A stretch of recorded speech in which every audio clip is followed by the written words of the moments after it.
There's a pretty one, Ulysses.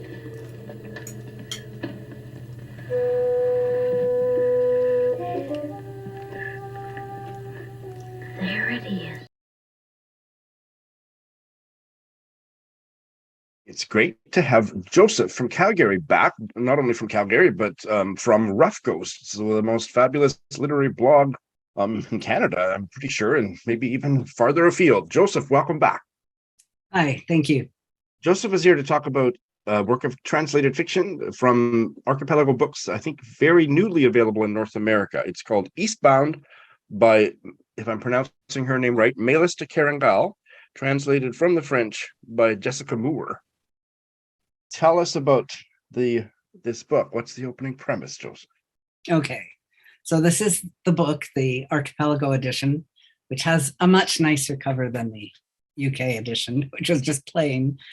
This is a story about a young Soviet recruit, or Russian recruit, pardon me, who is on the Trans-Siberian Railway, and he's bound for a destination in the East. He doesn't know what it is, but he's terrified, as are most of the other recruits. These are the young men who don't have the connections, the money, or can't arrange the right situation to get out of their compulsory military service. His name's Alyosha, and he wants to get off the train. And he makes a first attempt to get off the train at a station that they're stopping at around 10 p.m. And it's foiled. He runs into people that recognize him, that somebody that he thinks probably knows what he's trying to do, and he turns around and ends up having to go back on the train. On the platform, he sees a foreign woman. He assumes she's American. He follows her a bit going back onto the train, but once he's back on the train, he goes back to the end of the train where he likes to stand. He can smoke in this final car and watch the rails disappear beyond him. And while he's standing back there, this woman comes in, and they can't communicate too much. She doesn't have much Russian. He doesn't have any French. He discovers she's French, and they share some vodka and they smoke a lot of cigarettes. She's obviously distracted by something. And as the daylight comes up, she discovers he's just a boy. He's 20. And he discovers she's like old. She's like 30, maybe 35, maybe even twice his age. It's not a romantic novel. We discover that she has come to Siberia following a man she met in Paris and fell in love with. And she's found that she just cannot accommodate herself to a place where she doesn't speak the language. He's out of town a lot. She's just so lonely. And she makes a rather sudden decision to leave. She catches the first train coming through town. It happens to be heading east to Vladivostok. She buys a ticket and she gets on. He's texting her and phoning her throughout this whole process. I mean, she is really struggling with this. On the other hand, Alyosha sees somebody who might be able to protect him a bit. And he really forces her to let him come back into her compartment in the morning. And that's really the main tension of this novella. It's a very slight novella, very, very spare. You know, he makes another attempt to escape, which is not successful. She's faced with how much will she protect him? Can she even protect him? You're on a train. His disappearance isn't really discovered for a while. And once it is, then his superior wants him found and now. And it's a little bit of a thriller, and it's very exciting to try to find out, you know, if anyone is on his side, what will this woman do? She doesn't quite know what she will do. The only people whose thoughts you have access to are hers and his. But there's a lot of people to be suspicious about on this train. And it's beautiful countryside. And that's the other aspect of it. You're traveling through Siberia. So the time, whereabouts in time is this? It's not like back in the 1950s. It's, I think I saw. No, the book came out, I think, in maybe 2012. It came out. I don't have my review handy, but she had been involved in a project, a French-Russian project. And this is inspired in part by this protest of mothers of soldiers against this kind of mandatory draft, because it's unfair. It hits on the poorest and most disadvantaged. And so it came out of that. And then she had an opportunity to travel the Trans-Siberian Railway. And she wrote a short story for some kind of a project. And that's what was expanded into this novella. So she wrote it on the train, really. And so the setting is pretty contemporary. There's references in your wonderful review, which will be linked in the show notes, to cell phones and so on. You've already mentioned cell phones, so it's quite contemporary. And it sounds like quite a claustrophobic atmosphere, obviously, if it's all happening on a train. Right. Yeah, it is. I mean, there's not a lot of places you can go.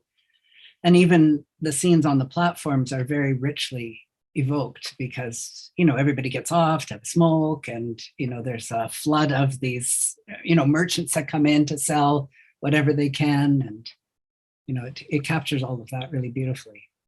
And I love the fact that there isn't a romance between them. That just makes me 10 times more interested in reading it. Oh no, she's not his type. He's more into the Lady Gaga type. He doesn't think about the girls he's had in the past. And I mean, she's totally thinking about, her own relationship that she's just walked out of. You say near the end of your review that this is the perfect embodiment of less is more. Can you riff on that for a minute or two? Well, it's just that in this type of a novella, you don't need a lot of information. You don't know, what she did for a living or anything else. You have these few scenes of her meeting the man she was in love with.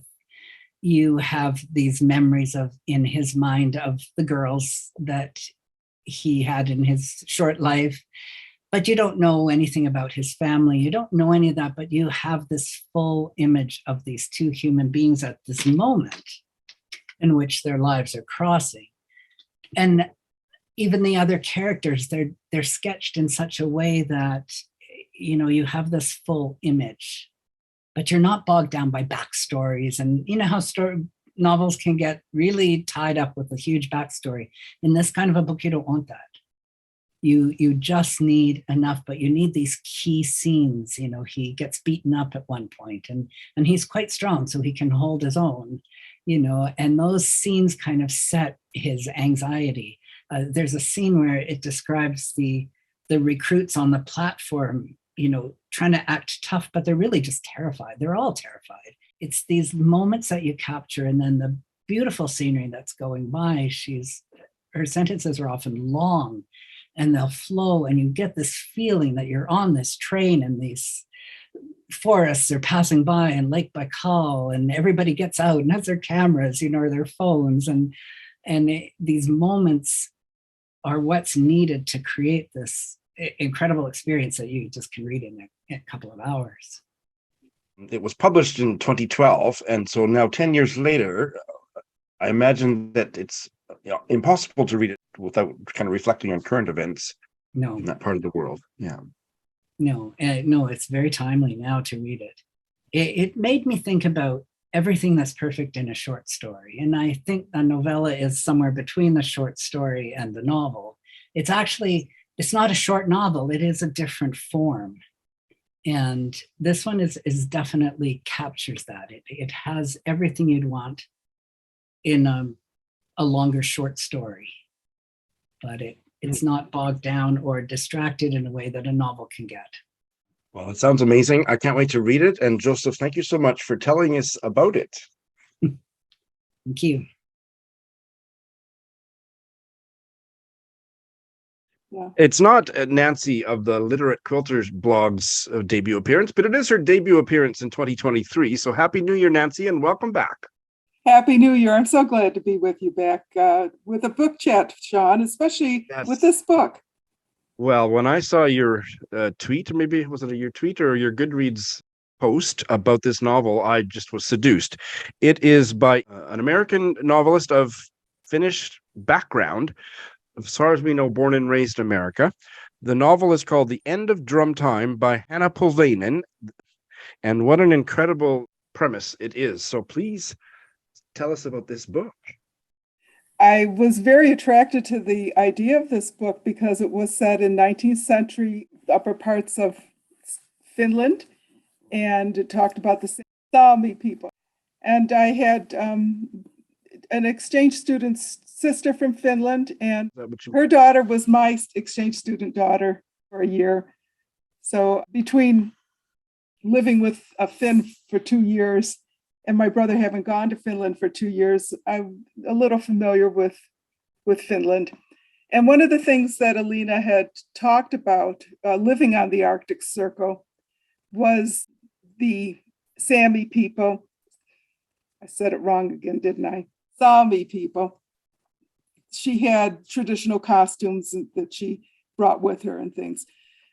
The End of Drum Time starts in 1851.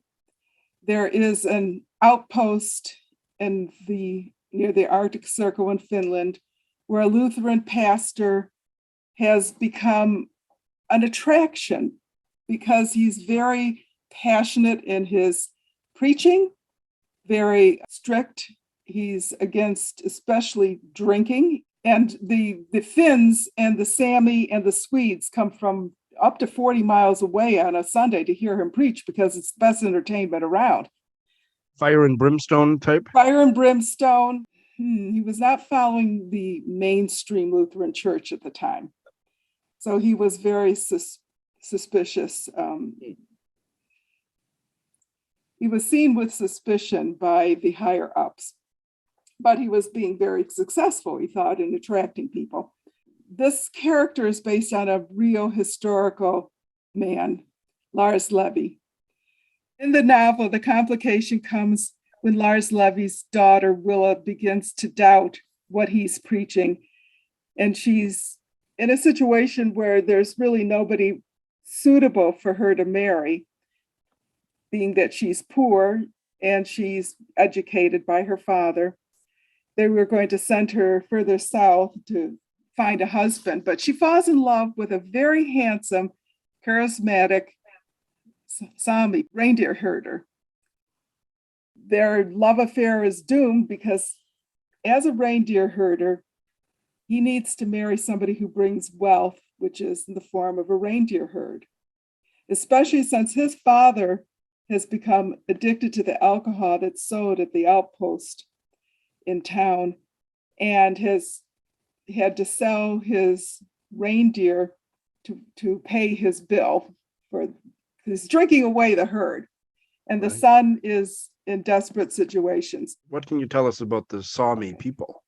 The Sami people that Lars is involved with are the traditional reindeer herders that have no territory.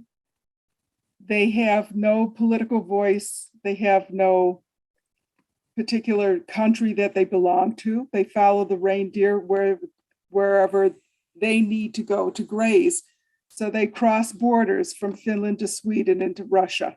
They were historically known by a word that is now pejorative, but it might be the word that people have heard, Laplanders or Laps. Laplanders. That is considered derogatory now, so Sami people. Yes, in the novel, she explains that Laplander had to do with being patched. Lap means patched, and that referred to their poverty. In this part of the world, the church is the political arm of the government.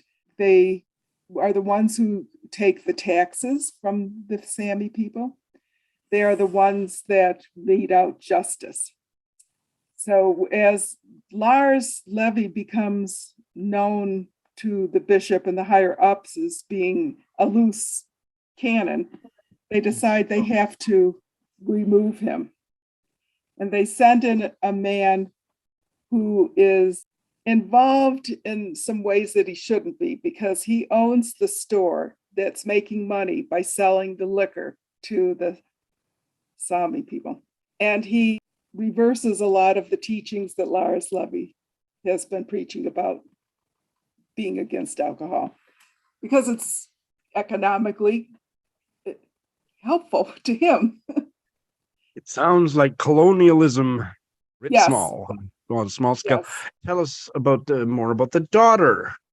Willa falls in Sami love with this very handsome and charismatic young Sami herder, and she decides to leave her family and follow him when he takes the herd to the new grazing ground. And that becomes very interesting. Would you say this is more a plot-driven novel or character-driven?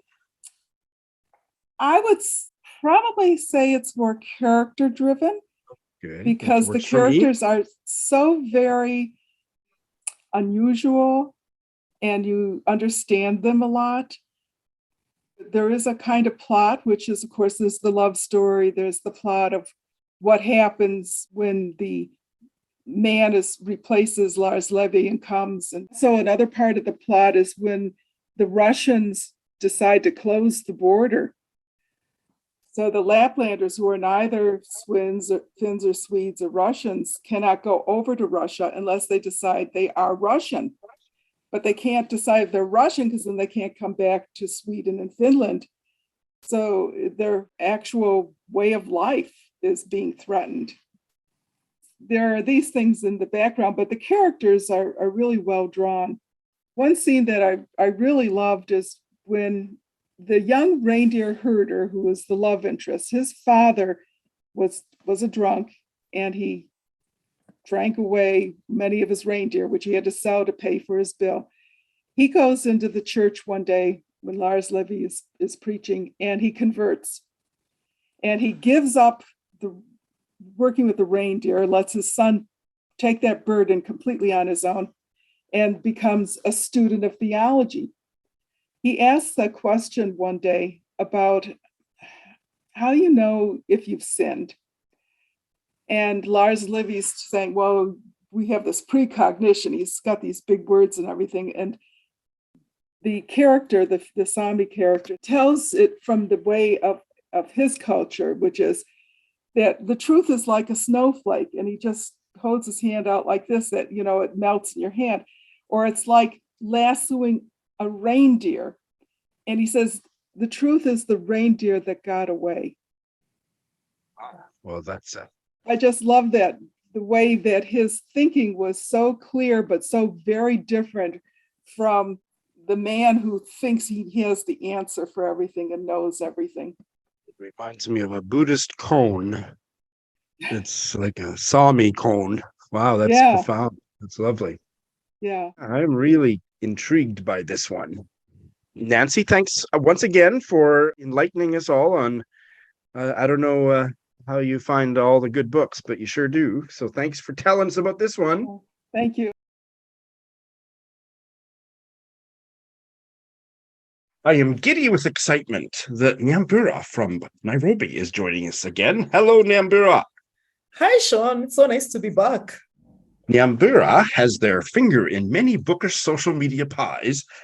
They have a fabulous booktube channel and a fabulous Substack newsletter and too many other things to mention, but they have promised to come back and talk about those things next time.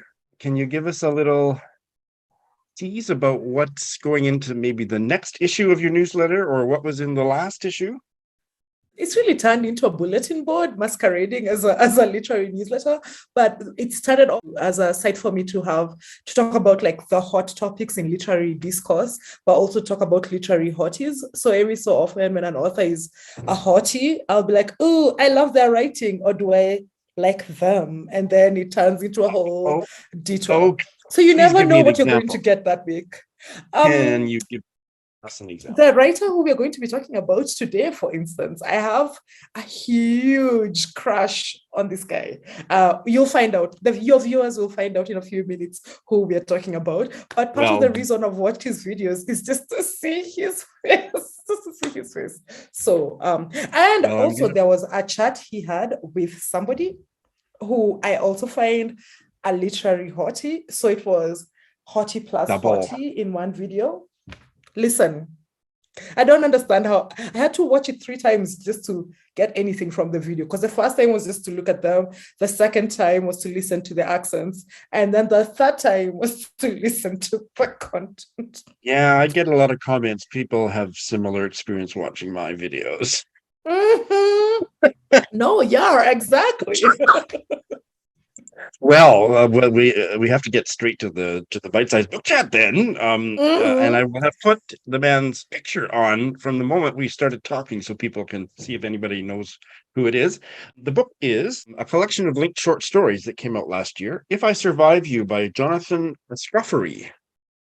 Book that's on my radar. I want to read it. I haven't read it, and your mission, should you choose to accept it, is to convince me to move it to the top of my pile. Nyambura. Well, where do I begin? You've done a good job of sort of easing us in. This book is a collection of interconnected short stories that follows one, at its heart is our main character. His name is Trelawney, and he is the only American-born child of 2 Jamaican-American parents who came to the US with a child who had been born in Jamaica. And this sets us up for one of the main divides in the family, because he's very much the American child with all of that entails. And yet he lives in this in-between space where, because he's quite light-skinned and so on, and he lives in Miami, he's perceived as being something odd. I mean, like, you know, there is something about being racially ambiguous wherever you are in the world. But I think because of the way race is so fraught in the US, he spends a lot of his childhood being asked what he is. You know what I'm saying? Which is a very loaded question anywhere. But as I say, it comes with its own weight in this context.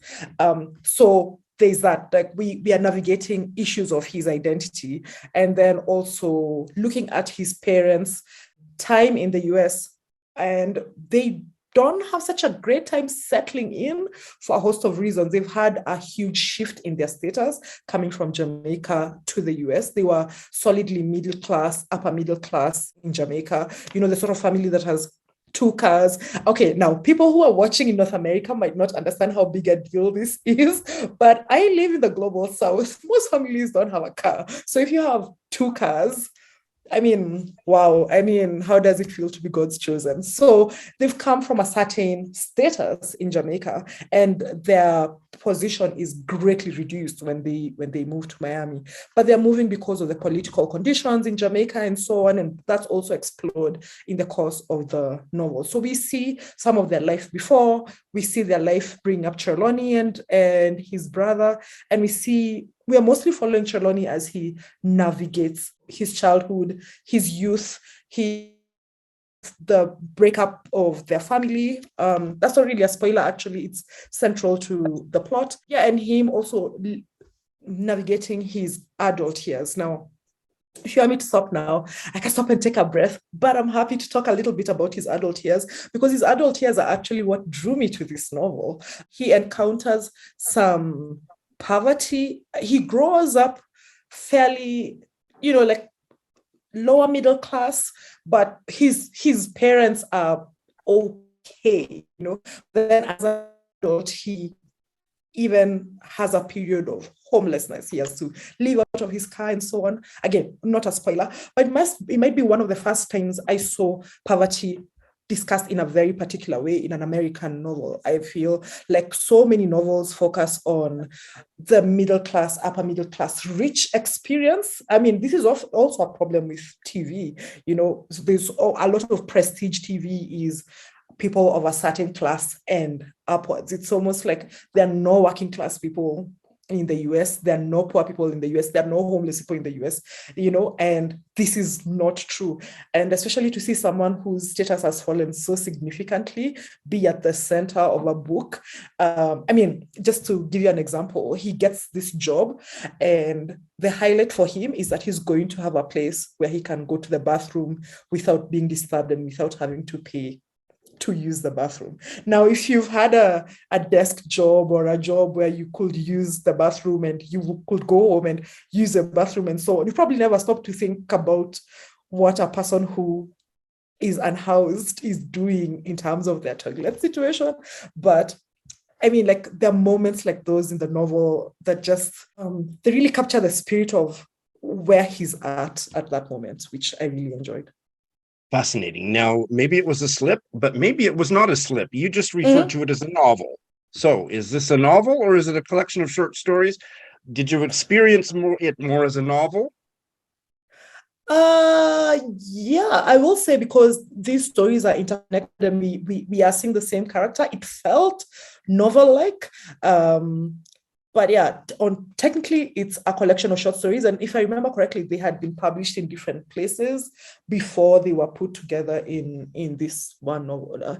I keep calling it a novel because that's what it feels like. But there are moments in which it's quite clear it's a collection of stories, because, for instance, there's a story that follows a character that's not in Trelawney's immediate family.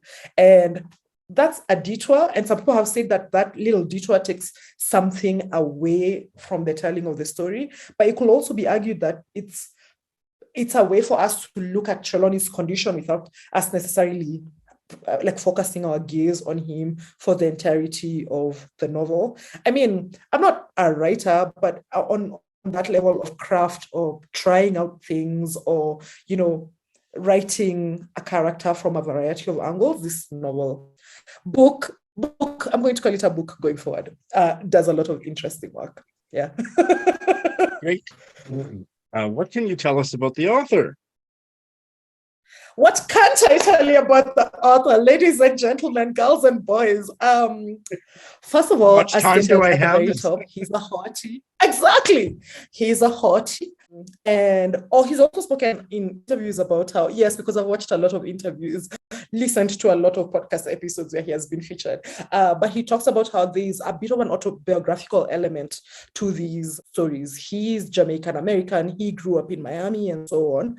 Before I forget, and this is actually related to the author, weather is such a character in this novel. I actually talked about this when I reviewed it on my channel, but the weather and the place in which the story is set are such big characters, and I think that's part of the reason I loved it. I think you literally sort of call it atmospheric, but he is from Miami, and that's part of what led to him having this focus on the place. But also he, like the main character, had a period of not being in school and being in between jobs and working jobs which did not require a degree and so on. So he brings a lot of himself to the book. I will say this, he interviews very differently depending on who is interviewing him, obviously. But if you're only going to watch one interview, watch the one where he speaks to Nicole Dennis Ben. You might recall that Nicole Dennis Ben wrote Patsy and Here Comes the Sun, because there is something about two Jamaicans speaking to each other. Granted, one of them grew up on the island and one of them grew up on the continental US, but they have a certain shared experience that doesn't come out in a bunch of other interviews, which I absolutely enjoyed. Yeah. Well, I will put a link to that video for sure in the show notes, and maybe the one where the interlocutor was one of your other favorite hotties, but that'll be maybe for the premium subscribers only. No, that's the same one, because I absolutely that's the same one. Yeah. So, okay. Listen. Nyambura, thank you for telling us about the book. You certainly doubly, triply sold me on it. Thank you for having me on to talk about it. As you can tell, I love this novel. So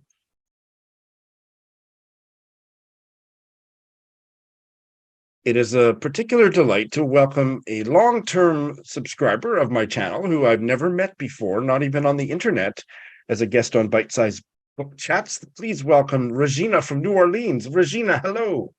Hi, Sean. Thanks for inviting me. How fun to meet you and have a little chat before we got started here. So you've been with me since the very beginning, I think. I have some of your tipsy reads. Well, those are still still put out a few of those.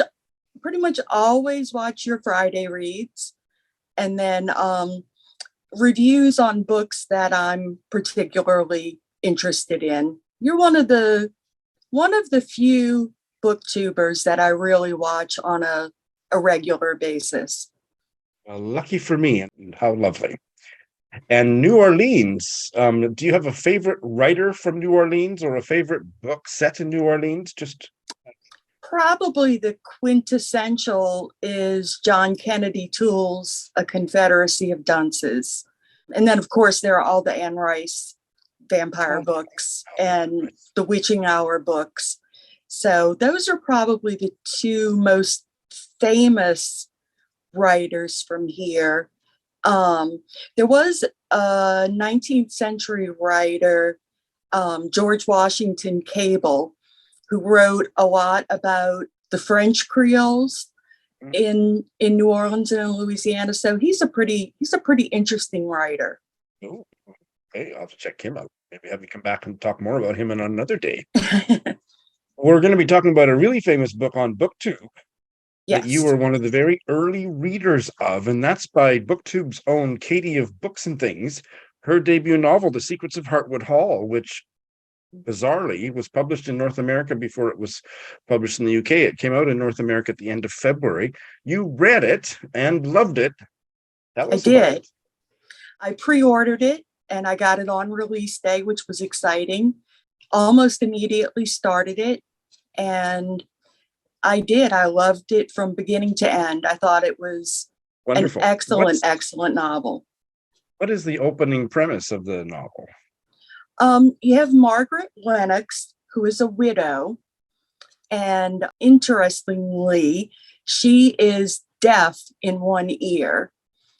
And the book opens with her on a dark and stormy night, basically, in a carriage on her way to take a job as a governess at Hartwood Hall.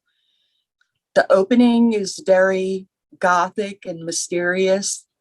The people in the village tell the coachman no one ever goes to Hartwood Hall, so there's a mystery as to why the townspeople are reluctant to go there. And so that's how it starts. My memory is that Jane Eyre is one of Katie's favorite Victorian novels. I could be wrong, but certainly I'm getting a whiff of Jane Eyre. And also, I know how deeply interested Katie is in disability in Victorian fiction. So the fact that her protagonist is deaf in one ear is certainly, that sounds like Katie. Sounds really interesting. Yeah, it is, because Katie brings out the fact that two things are against Margaret from the start: that she is a widow. Fortunately, she does not have children. If she did, she would not be able to get work as a governess. And her deafness, even though she hears perfectly well out of her other ear, there's a certain amount of prejudice in hiring a governess with a disability. So, and I think Katie handles that very well, very sensitively, of course. It's never a gimmick in the novel, ever, which I found very refreshing, very nice. Mm-hmm. And you said something earlier about that there was a lot of Gothic kind of atmosphere at the opening of the novel. Does that extend throughout the whole book? It does. It does. You have some elements of the Gothic. You also have kind of a hint at the Victorian sensation novel, which I know Katie also enjoys. But there's a very interesting twist in the way Katie handles how a sensation novel would normally end. Can't talk too much about that because we'd be spoiling, but she does some very interesting things with the tropes of Victorian literature, the Gothic novel, and the sensation novel. I guess we should say that Margaret, she's a widow. She's a young widow. She is. So and there are also there's some mystery as to how her husband died. So the secrets are not only the secrets of the residents of Hartwood Hall, but Margaret has her own secrets as well. And who is her charge? Louis. He is a little boy. I think he's 10. He may be 9 when the novel opens, but 9 or 10. His name is Louis. He's never had any formal education before Margaret comes. He says that his mother had taught him what he does know. And so Margaret immediately sets out to try to bring him up to speed. And the two of them wind up having a very, very close relationship. She just did a fantastic job. And I guess the little blurb that says it's a love letter to Victorian fiction, it really is true. And it's just delightful. It's really, really good. That's fantastic. I can't wait to experience it myself. Thank you so much, Regina. You're quite welcome. And thank you again, Sean.